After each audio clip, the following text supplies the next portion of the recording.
अस्सलाम वालेकुम स्टूडेंट्स, उम्मीद करती हूँ आप सब बिल्कुल खैरियत से होंगे। जी स्टूडेंट्स, अगर आप मेरे चैनल पे न्यू हैं तो प्लीज़ चैनल को सब्सक्राइब कीजिएगा और वीडियो को लाइक और शेयर करना मत भूलिएगा। और प्रीवियस लेक्चर्स को वॉच करें अगर आपने जो है वो प्रीवियस लेक्चर को वॉच नहीं किया, क्योंकि आपके वहाँ पे बहुत ज़्यादा कॉन्सेप्ट्स क्लियर करवाए गए हैं, बहुत सारी चीज़ें बताई गई हैं। ठीक है, और चलते हैं स्टूडेंट्स हम टॉपिक पर। आज का टॉपिक हमारे पास 1.6 में इन्फ्लेशन है। एक्चुअली इन्फ्लेशन क्या होता है, सबसे पहले हम इसके बारे में जानेंगे, देन हम इसके जो है वो डिटेल के बारे में देखेंगे कि जो है वो हैंडआउट्स में क्या चीज़ें हमें बताई गई हैं। स्टूडेंट्स, इन्फ्लेशन को मैं सिंपल लफ्ज़ों में कहूँ ना तो वो है एक महंगाई। इन्फ्लेशन हमारा बढ़ता है तो हमारे इन्फ्लेशन एक वो इकोनॉमिक जो है वो कॉन्सेप्ट है जिसमें ये होता है कि हमारी जो प्राइसेस लेवल है, ठीक है, प्राइसेस लेवल में जो चेंजेस आती हैं उनको ये एक्सप्रेस करता है, डिस्क्राइब करता है। ठीक है, यानी कि हमारी जैसे महंगाई बढ़ती है तो क्या होता है, हमारी करेंसी घट जाती है। करेंसी घटती है तो क्या होता है, हमारी जो लेन देन है, हमारी ख़रीदो फरोख्त है वो कम हो जाती है। ठीक है, अब करेंसी घटने का मतलब क्या है, देखें एक चीनी है, अगर पहले हमारे पास लेट्स सपोज हम कहते हैं कि हमें पहले जो है 100 रुपीज़ की जो है वो 1 किलो मिल रही थी, यानी 1 kg जो है वो 100 रुपीज़ में मिल रहा था। लेकिन इन्फ्लेशन के बढ़ने से क्या हुआ, अब वो कहते हैं कि 200 में जो है वो हमें 1 kg मिलेगा। अब क्या होगा, जब हमें 1000 में हम क्या करते थे, 10 किलो चीनी ले लेते थे। ठीक है, 100 रुपये के मतलब 100 पर kg पर 1000 में हम जो है वो 10 किलो चीनी लेते थे। अब इन्फ्लेशन आया तो अब 10 किलो चीनी लेने के लिए हमें 2000 की ज़रूरत पड़ेगी ना, तो हम क्या करेंगे, हम अपनी 1000 में ही 5 किलो ही लेंगे, हम ज़्यादा नहीं ले सकते। अब 10 किलो लेने के लिए हमें 2000 रुपीज़ की ज़रूरत होगी। यानी हमारा क्या हुआ, जैसे ही हमारी इन्फ्लेशन बढ़ी तो हमारी करेंसी की जो वैल्यू थी वो घट गई ना, क्योंकि पहले 100 रुपये की मिलती थी, अब 200 की मिल गई। मतलब क्या हुआ, करेंसी की वैल्यू कम हुई है। ठीक है, तो वो जो चीज़ें हमारी जो थी हम डिमांड करते थे, हमारी वो जो चीज़ें हम जो लेते थे उनमें हमने कमी करना शुरू कर दी, हम नहीं अफोर्ड कर सकते। तो ये इन्फ्लेशन अगर सिंपल लफ्ज़ में कहा जाए तो इसे महंगाई भी कहा जाता है। ठीक है, तो इसमें अब हमारे पास एक CPI का लफ्ज़ भी आएगा, इसके बारे में हम आगे डिस्कस करेंगे। पहले हम देखते हैं क्या लिखा हुआ है। अनदर की indicator of the performance of a government is its success in restricting the rate of increase in prices specially of food items.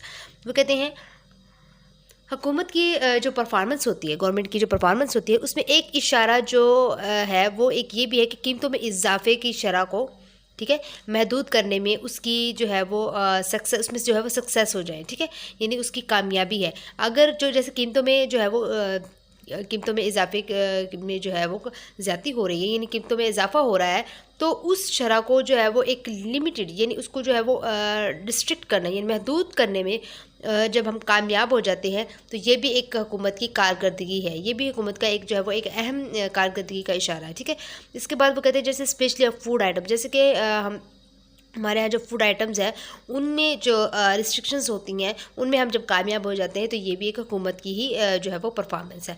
वो कहते हैं table 1.7 gives the rate of inflation. इस 1.7 जो हम आगे देखेंगे उसमें हमारे पास इन्फ्लेशन रेट ऑफ इन्फ्लेशन जो है वो बताया गया है ओवरऑल एंड डिसएग्रीगेटेड बताया जो है, और in the first and last years में as well as the average during the tenure of a particular government. वो कहते हैं पहले और आखिरी जो सालों में जितनी भी मजबूरी तौर पर अगर देखा जाए जो महंगाई की शरह जो है वो शरह के मतलब साथ साथ जो है वो किसी भी ख़ास हुकूमत की मुद्दत के जो दौरान औसत है वो सारा इस टेबल में 1.7 में हमें बताया गया। ठीक है, उसकी औसत एवरेज बताएगी। अब देखिए हमारे पास the highest average annual rate of increase in the overall consumer price index CPI was during the period in office of the PP government. सबसे पहले हमें जो है वो कंज्यूमर प्राइस इंडेक्स जो कि CPI है इसका पता होना चाहिए, ये होता क्या है। स्टूडेंट, जो CPI होता है ये क्या करता है, इसमें ये होता है इसमें जो है ना ये CPI जो है वो चेंजेस को अंडरस्टैंड करने के लिए, ठीक है, चेंजेस को अंडरस्टैंड करने के लिए हम इसको जो है परसेंटेज में एक्सप्रेस करते हैं। CPI जो है उसको उसकी जो चेंजेस होती हैं ठीक है उनको अंडरस्टैंड करने के लिए हम उसको परसेंटेज में एक्सप्रेस करते हैं। और इसका दूसरा काम क्या होता है CPI का, कि CPI के चेंजेस को हम क्या ट्रैक करके और फिर हम क्या करते हैं कि हम इन्फ्लेशन की रेट को अंडरस्टैंड कर सकते हैं और इकोनॉमिक रीजन को इन्फॉर्म कर सकते हैं। ठीक है, एक्चुअली इसका मतलब क्या होता है, ये करता क्या है CPI, CPI स्टूडेंट्स, इसमें ये होता है कि ये कंज्यूमर्स जो हैं वो गुड्स और सर्विसेज की प्राइसेस की एवरेज चेंज को मेजर करते हैं, ठीक है, CPI की मदद से। तो इसका जैसे कि कुछ इसकी जो है वो हम बता सकते हैं, वो किस किस में, जैसे इसको कर सकते हैं, जैसे फूड हो गया, ठीक है, एजुकेशन होगी, क्लॉथिंग होगी, ट्रांसपोर्टेशन होगी, हेल्थ केयर होगी, ठीक है, जो है इंटरटेनमेंट होगी, ये सारी हमारी जो है वो CPI की ही जो है वो कुछ एग्जांपल्स, इंपॉर्टेंट एग्जांपल, ठीक है। तो वो ये कहते हैं कि जो हमारे पास पीपी की हुकूमत के दौरान जो हमारे कंज्यूमर्स की जो यानी कीमतों के इंडेक्स में अगर इजाफे की सबसे ज़्यादा जो औसत सालाना शरह थी, ठीक है, वो कहते हैं कि इसमें जो है वो हाईएस्ट एवरेज एनुअल रेट था इसमें कंज्यूमर प्राइस इंडेक्स में, ठीक है, ड्यूरिंग द पीपी गवर्नमेंट में।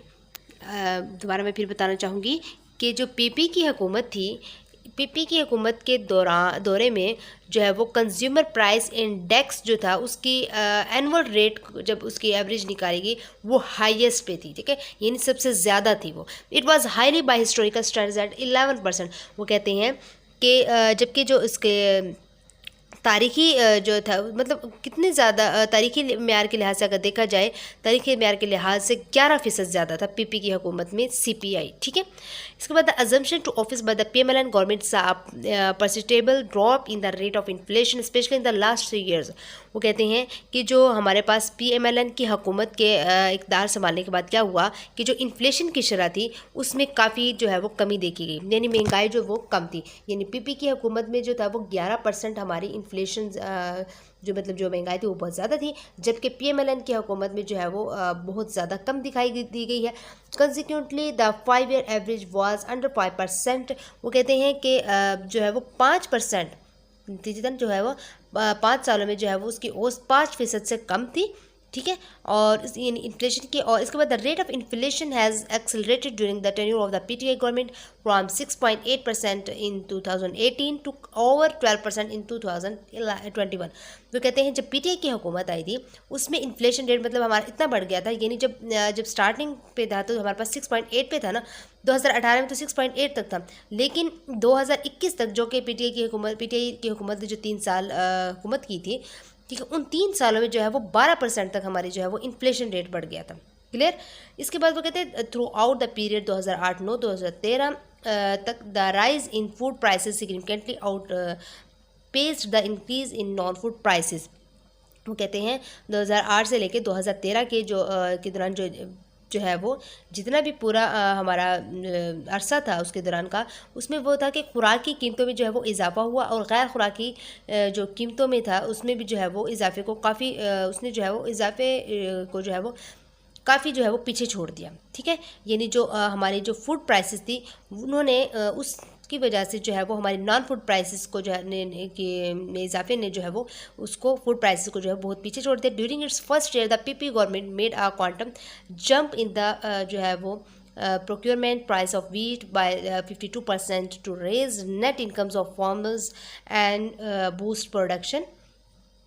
वो ये कह रहे हैं कि जो हमारे पास पहले साल में जो है वो पीपी की हुकूमत ने क्या किया, जो किसानों की जो हमारी जो किसानों को जो है वो नेट इनकम जो है वो मतलब खालिस जो नेट इनकम जो थी, नकद इनकम जो थी उसमें जो है वो 52% जो है वो उसमें गंदम की ख़रीदारी में इजाफा किया, ठीक है। 52% जो है वो गंदम की ख़रीदारी में इजाफा किसने किया? पीपी की हुकूमत ने, ठीक है। और इसके बाद वो कहते हैं कि जो हमारे पास जो PMLN की हुकूमत है maintain the tight lid on the wheat price, जबकि PMLN की हुकूमत ने जो है वो लीड कहते हैं, टाइट लीड का मतलब होता है जो ढक्कन यानी सख्त ढक्कन रखा, यानी कि उसमें जो है वो इतना ज़्यादा इजाफा नहीं किया, जैसे कि 52% जो है वो पीपी की हुकूमत ने की थी ना, तो उसने जो PMLN की हुकूमत है उसने इतना ज़्यादा इसमें नहीं किया, उसने मतलब जो टाइट लीड रखा वीट प्राइसेस पर, गंदम की प्राइसेस पर, और overall it had considerable success in keeping the increase in food prices over the 5 years to below 4% पर annum।